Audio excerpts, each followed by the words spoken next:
My man Tom introduced us, but I was too shy to say hi. When I finally built up enough nerve to drop a line, you made it clear you wasn't just another MySpace mystery. I didn't take it personal when you ignored my request to be your friend. I feel my guts have been sent. Waited 2 weeks for a response and got nothing. Honestly, it only made me want you more. Week 4 rolled around and I was this close to letting go, but something wouldn't let me, even though I hardly knew you. It was plain to see you were meant to lock lips. You knocked me out with the brass knuckle taps on your hips. I was on this website late night lurking when I got a message from you that was labeled urgent. You said that you weren't impressed by lame dudes with no game. All the same, trying to get your instant messaging in. But the fact that you hit me back made me smile. You must have saw something you like when you were skimming through my profile. You caught me at the most pivotal moments, and now I'm having my love with a double digital. It's time to make my move. Come on, girl, baby, I'm one of a kind. Yeah, I ain't got time to lose.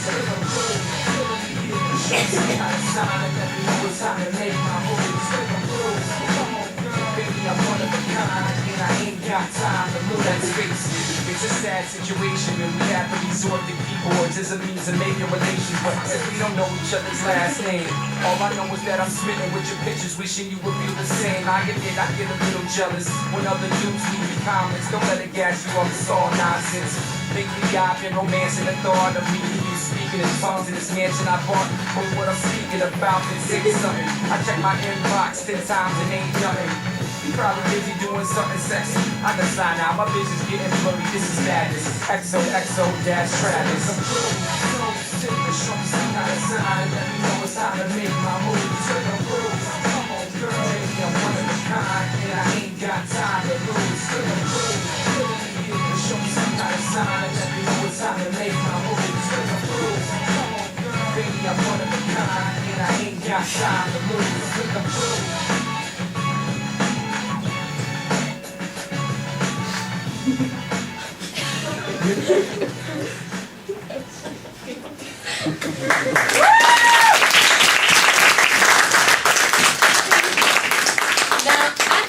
People who have Facebooks, it does change the way that we view social situations. For example, in that video, I met this beautiful girl, and rather than ask her for her phone number, even her address, or other contact information, I go on Facebook and I communicate with her through inbox. So, how many people in this room have a Facebook? Yeah. Many of you. Now, I'm sure that a lot of you use Facebook. I'm a non-user. So many of you use Facebook to find out, gossip and other things about your friends that maybe, you wouldn't have asked them in person. And I'm sure a lot of you have found out things that you never would have found out without Facebook. So, to sum up, people who have Facebooks in this room, thank you for being so enthusiastic. I really appreciate it. And for those who don't, I'd love to welcome you into the Facebook community. Yeah.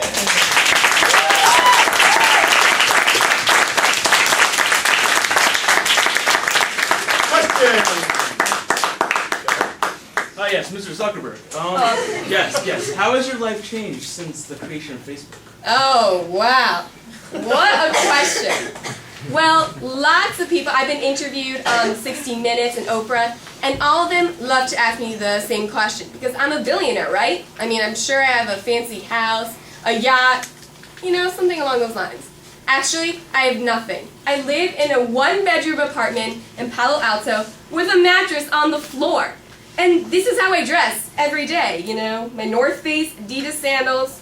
I don't indulge, and I don't really feel the need to. I have a question for you. This whole cyber stalking thing. And then, I don't know which page was it, the wall. People tend to leave rather nasty things that are kind of hurtful. What do you say to that? Well, again, I did create Facebook, but I can't be responsible for everything everyone puts up.